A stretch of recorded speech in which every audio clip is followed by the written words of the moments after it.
नमस्कार, मैं हूं पूजा सिंह। स्वागत है आप सभी का आपके अपने राजपथ और बुलंद आवाज पर। दोस्तों, कल से सिर्फ एक ही चीज की चर्चा हो रही है, वो है महिला आरक्षण बिल। महिला आरक्षण बिल पर सरकार ने अपनी सहमति जता दी है, उस पर मोहर लगा दी है कि महिला आरक्षण बिल जो है वो पारित कर दिया गया है। लेकिन इसमें सबसे बड़ा जो अभी रुकावट है, जो हर्डल है, वो आगे देखने को आपको मिलेगा, क्योंकि सरकार एक बार फिर से इस देश की आधी आबादी को लॉलीपॉप थमा रही है। क्योंकि ये जो बिल है फिलहाल किसी लॉलीपॉप से कम नहीं है। और इसी बात को लेकर के बसपा सुप्रीमो मायावती ने आज फिर एक प्रेस कॉन्फ्रेंस आयोजित की।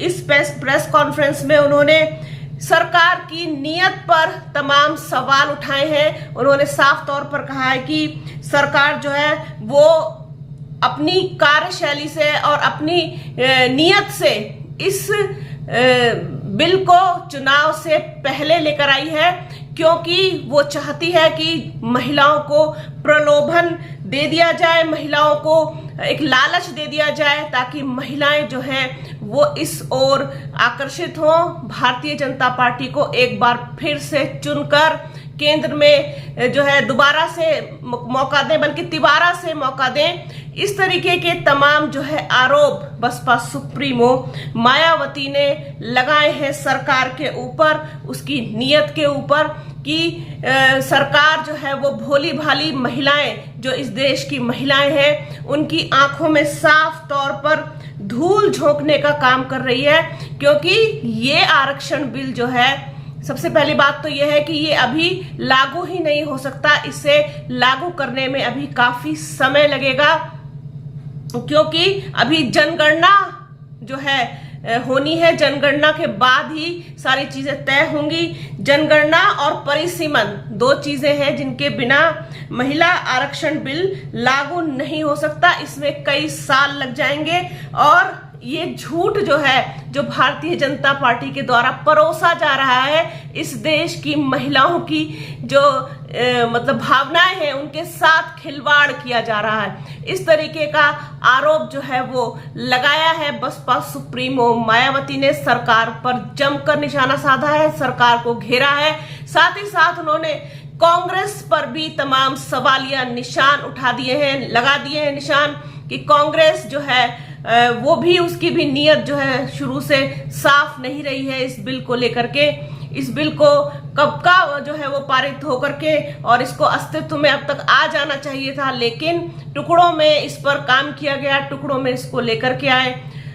और ये जो बिल है, ये कहीं ना कहीं आप ये देखिए कि एक लंबे समय से लंबित पड़ा था। हालांकि कांग्रेस पार्टी जो है इस बात का दावा करती है। सोनिया गांधी ने कल संसद में भी ये बात कह दी कि ये तो हमारा लाया हुआ बिल है। हालांकि कांग्रेस एक लंबे समय से इसकी सिफारिश करती रही है, मांग उठाती रही है इस बिल की, कि महिलाओं के आरक्षण बिल पर सरकार कोई फैसला ले, लेकिन वो सुनने को तैयार नहीं थे।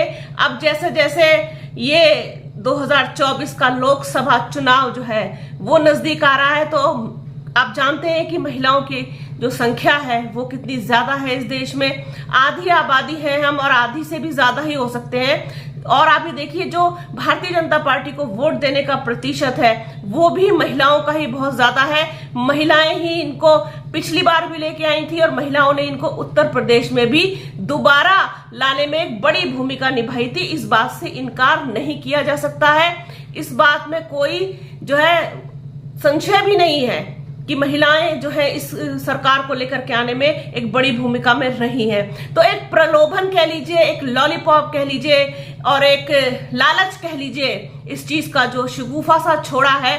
जबकि आप ये देखिए कि जनता, महिलाएं इस चीज की गहराई में ना तो जा करके समझने की कोशिश करेंगी, ना ही उनको इस चीज के बारे में कोई मालूम है। बस एक चीज हो जाएगी कि भारतीय जनता पार्टी देखिए महिला आरक्षण बिल ले आई, पारित हो गया है, लेकिन लागू कब होगा, कितने बरस लग जाएंगे, कहो 10 बरस लग जाए, कहो 20 बरस लग जाए, कहो 2-4 सरकारें और बदल जाए, क्योंकि जनगणना हमारे यहाँ 2011 के बाद से नहीं हुई है। जनगणना होने में समय लगेगा, फिर परिसीमन होने में समय लगेगा, इन सब चीजों में कितना वक्त जाएगा, उसके बाद कहीं जाकर के इस आरक्षण के बारे में आप सोच सकते हैं। तो ये चीज सारी उठाई है। साथ ही SC, ST और OBC इनके लिए भी आरक्षण की मांग करते हुए बसपा सुप्रीमो ने सरकार को घेरा है, उनकी नीयत पर सवाल उठाया है कि आखिरकार सरकार ये भेदभाव क्यों कर रही है। लेकिन एक और चीज उन्होंने बहुत ही ज्यादा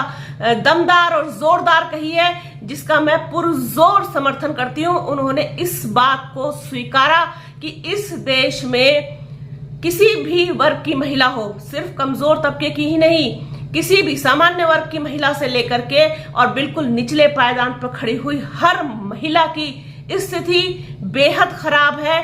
महिलाएं बहुत पिछड़ी हुई हैं इस देश के पुरुषों की तुलना में। इस बात को बसपा सुप्रीमो मायावती ने अपनी प्रेस कॉन्फ्रेंस में कल भी कहा था और आज भी कहा। तो जिस तरीके से उन्होंने पूरी आधी आबादी की बात को रखा है, आधी आबादी की दर्द को समझा है, उस चीज के लिए तो कहीं ना कहीं एक बड़ा सा कहना चाहिए थैंक यू तो बनता है बसपा सुप्रीमो मायावती के लिए।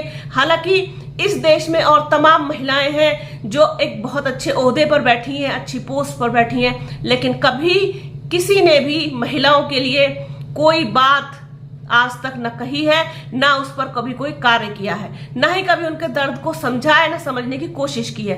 कल भी मेनका गांधी ने लंबा चौड़ा भाषण जो है वो प्रधानमंत्री की तारीफों में पढ़ दिया, लेकिन 2 शब्द कभी महिलाओं के लिए नहीं कहे उन्होंने। तो ये आज की प्रेस कॉन्फ्रेंस रही बसपा सुप्रीमो मायावती की। लगातार हमलावर है सरकार के ऊपर महिला आरक्षण बिल को लेकर के, इसके अलावा तमाम मुद्दों को लेकर के। और साथ ही साथ बहुत दिलचस्प है कि कांग्रेस को भी घेरती हुई दिखाई देती हैं। तो ऐसे में गठबंधन में जाने वाला जो सवाल है उस पर भी प्रश्न चिन्ह लग जाता है। ये एक चीज थी आज की प्रेस कॉन्फ्रेंस को लेकर के, सोचा आप लोगों के साथ इसको शेयर किया जाए। तो बने रहिए राजपथ और बुलंद आवाज के साथ। हमारे चैनल को लाइक कीजिए, शेयर कीजिए, सब्सक्राइब कीजिए, बेल आइकन जरूर दबाइएगा। अपना और अपनों का बहुत ख्याल रखिए। जल्द मिलूंगी आपसे एक नए वीडियो में एक नए मुद्दे के साथ। तब तक के लिए जय हिंद।